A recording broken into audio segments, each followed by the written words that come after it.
আজকের আলোচনার জন্য আমাদের হাতে আছে একটা ছোট্ট গল্পের অংশ। শিরোনামটা বেশ ইন্টারেস্টিং, বৃষ্টির দিনে ফিরে দেখা। গল্পটা শুরু হচ্ছে একটা বেশ মন খারাপ করা বর্ষার বিকেল দিয়ে। শহরটা কেমন যেন শান্ত, রাস্তা ফাঁকা।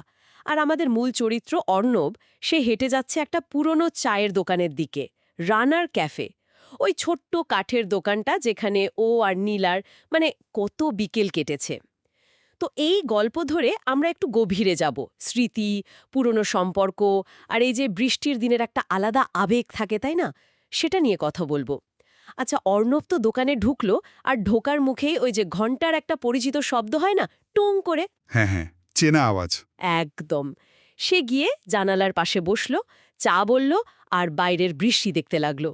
মনে হচ্ছে যেন প্রত্যেকটা বৃষ্টির ফোঁটা ওর স্মৃতির দরজায় টোকা মারছে। আর ঠিক তখনই মনে পড়ছে নীলার কথাটা। তুমি কি জানো না, বৃষ্টি আমার খুব প্রিয়।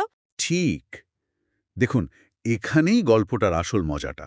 বৃষ্টি আর স্মৃতি কিভাবে জুড়ে যাচ্ছে। আর শুধু বৃষ্টি না, ওই জায়গাটাও, রানার চায়ের দোকান, এটাও কিন্তু খুব গুরুত্বপূর্ণ। আসলে আমাদের সেন্সগুলো, দেখা, শোনা, গন্ধ, এগুলো পুরনো স্মৃতিগুলোকে ফিরিয়ে আনার দারুণ একটা উপায়, তাই না? হুম, ঠিক। তো নীলার ওই স্পেসিফিক কথাটা, বৃষ্টি নিয়ে ওর ভালো লাগাটা, এই বিশেষ দিনে, এই বিশেষ দোকানে বসে মনে পড়া, এটাই তো কানেকশনটাকে আরও গভীর করে তুলছে। এটা শুধু নস্টালজিয়া না, এটা যেন সময়টাকেই একটু থামিয়ে দিয়েছে ওখানে। আর ঠিক সেই থমকে যাওয়া সময়েই আবার সেই দরজার ঘণ্টার শব্দ। এবার একজন মেয়ে ঢুকল, হাতে একটা সাদা ছাতা, চোখে কেমন যেন একটু ক্লান্তি, কিন্তু ঠোঁটের কোনো একটা হালকা হাসিও আছে। অর্ণব তো তাকিয়ে একেবারে থা। হ্যাঁ, ভাবুন একবার সিনটা, কি নাটকীয় একটা মুহূর্ত। এই মেয়েটার কেউ নয়, নীলা। এত বছর পর হঠাৎ দেখা। পরিবেশটা নিশ্চয়ই খুব ভারী হয়ে গেছিল তখন। নিশ্চয়ই। লেখক খুব সুন্দরভাবে দেখিয়েছেন কিন্তু কিভাবে চারপাশের সব আওয়াজ, এমনকি বৃষ্টির শব্দটাও মনে হচ্ছে যেন কিছুক্ষণের জন্য মিলিয়ে গেল। ওদের দুজনের মধ্যে কত না বলা কথা, কত অভিমান, কত প্রশ্ন জমেছিল, সব যেন ওই মুহূর্তের সামনে এসে দাঁড়িয়েছে। হ্যাঁ, এই হঠাৎ দেখা হওয়াটা গল্পের একটা বড় টার্নিং পয়েন্ট। এটা শুধু দুজন পুরনো বন্ধুর দেখা হওয়া নয়, এটা যেন ফেলে আসা পুরো সময়টার মুখোমুখি হওয়া। আচ্ছা, ওদের ওই প্রথম মুহূর্তের যে নীরবতা, ওটাই কি অনেক কিছু বলে দেয় না? একদম ঠিক ধরেছেন। নীরবতা এখানে নিজেই একটা চরিত্র হয়ে উঠেছে যেন। এত দিন পর দেখা হওয়ার যে অস্বস্তি, পুরনো দিনের ভালো লাগা, আবার বর্তমানের কঠিন সত্যিগুলো, সব মিলেমিশে একটা অদ্ভুত অনুভূতি। এই চুপ করে থাকাটাই বুঝিয়ে দেয় সম্পর্কটা যেখানে থেমেছিল সেখান থেকে ওরা কতটা এগিয়েছে, বা হয়তো এগোয়নি একটু। কিছুক্ষণ পর তো নীরবতা ভাঙে। ওদের প্রথম কথাগুলো বেশ অন্যরকম। নীলা জিজ্ঞেস করছে, হঠাৎ এ দোকানে? আগের মতো বৃষ্টিতে চা খেতে চাও? খুব সাধারণ প্রশ্ন, কিন্তু এর ভেতরে যেন অনেক কথা লুকিয়ে আছে। ঠিক। আর অর্ণবের উত্তরটা, সেটাও খেয়াল করার মতো।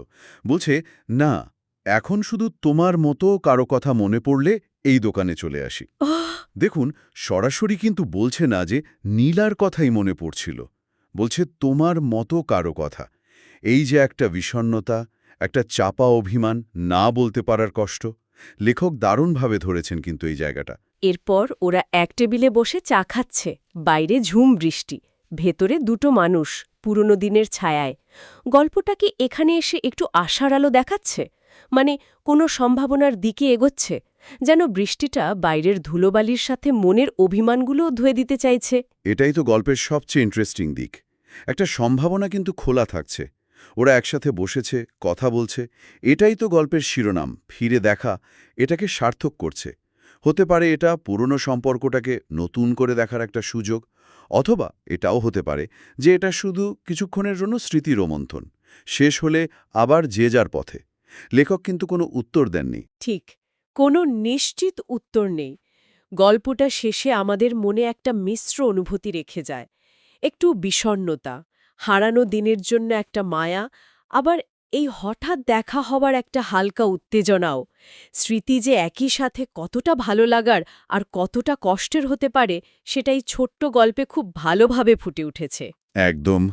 আর দেখুন কত সাধারণ জিনিস ব্যবহার করেছেন লেখক। একটা বৃষ্টির দিন, একটা সাধারণ চায়ের দোকান, এই পরিচিত জিনিসগুলো দিয়েই কত গভীর ব্যক্তিগত আবেগ, সম্পর্কের জটিলতা এগুলোকে ছুঁয়ে গেছেন। এটাই তো লেখার জোর। তাহলে আমাদের আলোচনা শেষ করার আগে একটা প্রশ্ন মনে আসছে। আচ্ছা, বৃষ্টি যেমন চারপাশের ময়লা ধুয়ে দেয়, পরিষ্কার করে দেয়, সেটা কি মানুষের মনের ভেতরে জমে থাকা পুরনো কষ্ট, অভিমান বা ভুল বোঝাবুঝিগুলোকেও সেভাবে ধুয়ে দিতে পারে?